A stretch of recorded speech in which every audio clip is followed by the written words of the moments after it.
Welcome to the American Dream Podcast Season 2, the show where I interview immigrants from all over the world to hear their perspectives of the American dream. I'm your host, Ekaterina. Привет. I'm in a studio with Alex Green. Now, is Alex your actual name? Alexander is the full name, but only my mother calls me that when I'm in trouble. Okay. So you were born in Zimbabwe.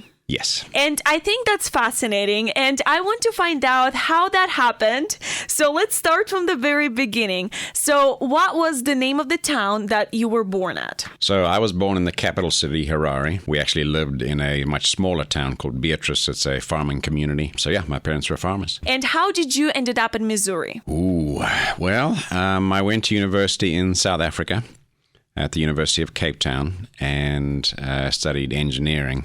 Cape Town? Yeah. Oh, man, if you ever get a chance, you got to go. It is beautiful. I've heard about that. Yeah. And so I got my degree there. Before I'd finished my master's degree, I got a job offer to come over to the States. So jumped on that. Interesting. So you were the first generation immigrant. Yes, indeed. Me too. Yeah, there we go. So what was it like growing up and living in Zimbabwe? I didn't know any different. So it was, I would say, a pretty fantastic upbringing. I was exposed to a lot of different things. I went to a boarding school. As I said, we were brought up on a farm. The government schools near the farm were no good. So we were sent to a boarding school about 3 hours away. Really just excellent education. Got to live on the farm, which was great fun. I think my parents would say they went through some really tough times. They, came through a civil war, and a tough time getting established as farmers. But I think that's all paid off now. So they're doing pretty well in a country that's still a bit of a mess, but they're happy there. So what was your immigration journey and process of moving and adapting to this new country like? So the company that hired me sponsored an H-1B. Initially, I came in just for a trial period. So I came in, on a holiday visa, basically. We agreed that after the trial period, they would sponsor an H-1B visa. And that was quite a pain. Just there's so many forms and paperwork and all the stuff that you have to go through. But eventually that came through and I was able to work there for about 3 years. So when you moved here, what was something that surprised you the most? What was your first few weeks like here? I think one of the most surprising things is obviously we're familiar with the U.S., based on the movies, really, right? Absolutely. We all grow up watching American movies. But the thing that really blew me away was the grocery store. In Zimbabwe, you have one or two shelves dedicated to cereal with, maybe 2 or 3 brands. And here you have a whole aisle dedicated to it. So huge variety. It was overwhelming. When I first came here, just doing grocery shopping would take me hours. Just trying to figure out whoa, So, that's a weird thing. But it's just, I think it's, indicative of kind of the experience you get. There's just so much here that, we don't often get at home. So what was the most difficult part about living Zimbabwe? I would say friends and family, always going to be the toughest thing to leave behind. And apart from that, there's definitely a culture shock. I would say in Zimbabwe we're a lot more laid back. Oh, more laid back than here? Oh, yes. The U.S. as a whole, I feel like, the work culture is dominant, should I say. Here we live to work. There we work to live. I'm not complaining. As long as you work hard, you're fine here. But I do miss the laid back part about it, So what was the most difficult part about coming here to States? That wasn't too difficult for me. Again, I was able to get a holiday visa, essentially.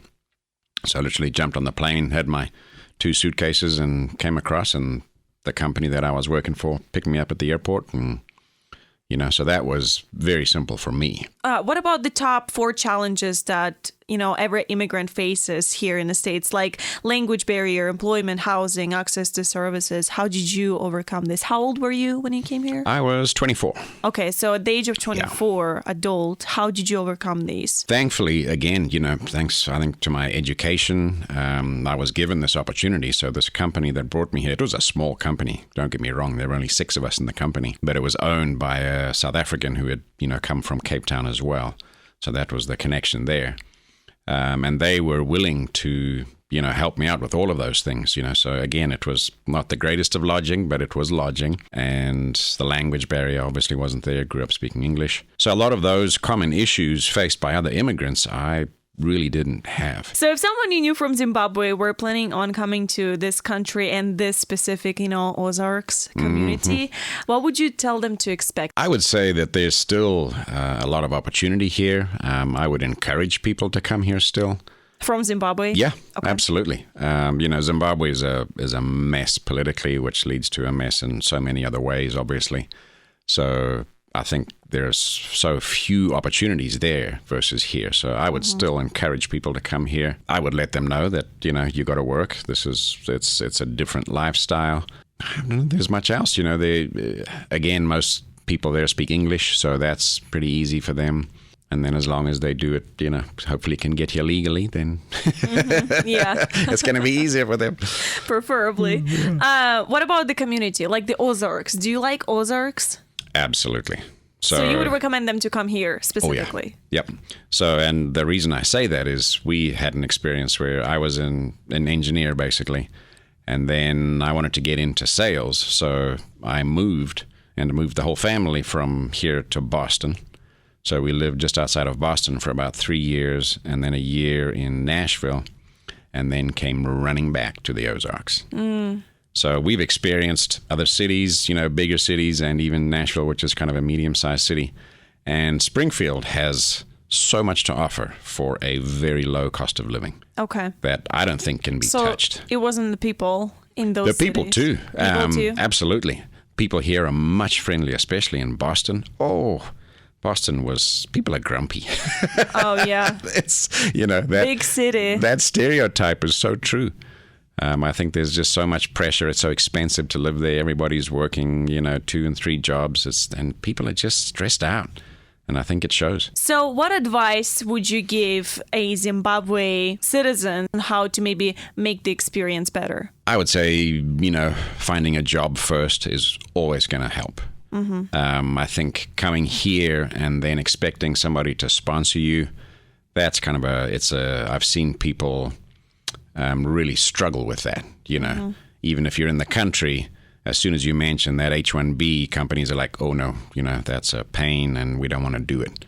So if you can convince somebody to hire you, while you're still there and bring you over, all the better. Not everybody has that opportunity, I get that, but I would say that's a big help. From finding a job. Yes. All right. Well, thank you so much, Alex, for sharing your story with us. We got to take a break. We'll be back right after this.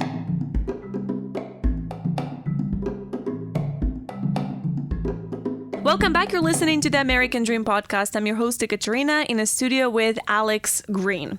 So I did some research on Zimbabwe and found out that just like the United States, Zimbabwe is very multicultural and has 16 official languages, which is more than any other country has. So my question is, do you know all of them? No way. No, I grew up speaking a little bit of Shona, which is the primary indigenous language, but soon forgot that. And, English is the business language. So unfortunately, though, because I would love to still speak that. Okay, so Zimbabwe is also an independent country. And what surprised me the most was the fact that Zimbabwean diaspora is the top one in the United States. Now, I have also found that Zimbabwe, just like most African countries, is struggling with human rights and freedom. So this might be the main reason why Zimbabwean citizens immigrate to the United States, and that's their main American dream. I didn't realize there were so many Zimbabweans here. I know a lot of Zimbabweans in the UK, Australia. I have not known of as many here. I know there were quite a few South Africans, but Zimbabweans, I didn't think there were that many in the US, so I need to find them. Maybe after this podcast. Hey, you never know. Okay, so what is the Zimbabwe American dream? How does the nation of Zimbabwe views it? As we discussed earlier, I would say a lot of how the world sees America is through movies. And the American dream, I think, is captured in a lot of those movies that you see. The ability to basically come here and become a self-made man, for example. Just, if you work hard, and you do what you're meant to do, you can be successful. So I would say that's true, still for Zimbabweans as well. There, it's just so much harder. As you said, they struggle, with political issues, which leads to they make it so hard for people to be successful. So here, that is still possible. So what is the American dream for you? How do you feel about this concept? I would say I'm living it.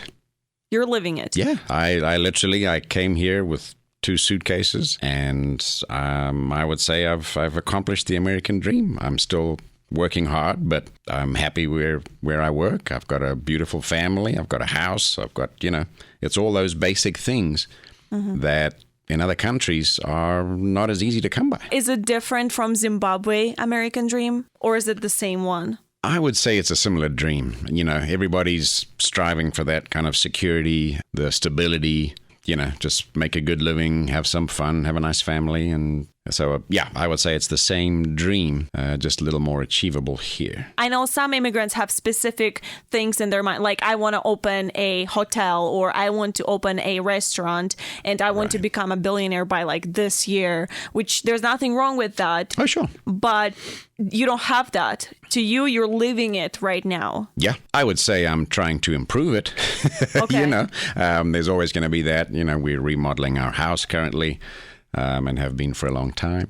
So just those little things to make life a little better. But in general, I would say I'm very happy with where I am. Okay. Is there a limit? In this country, for never. The American dream in general? No? No. I would say you're limited by your ambition. I have a neighbor who's very successful, very young, very driven, and he's going for it and he's doing it.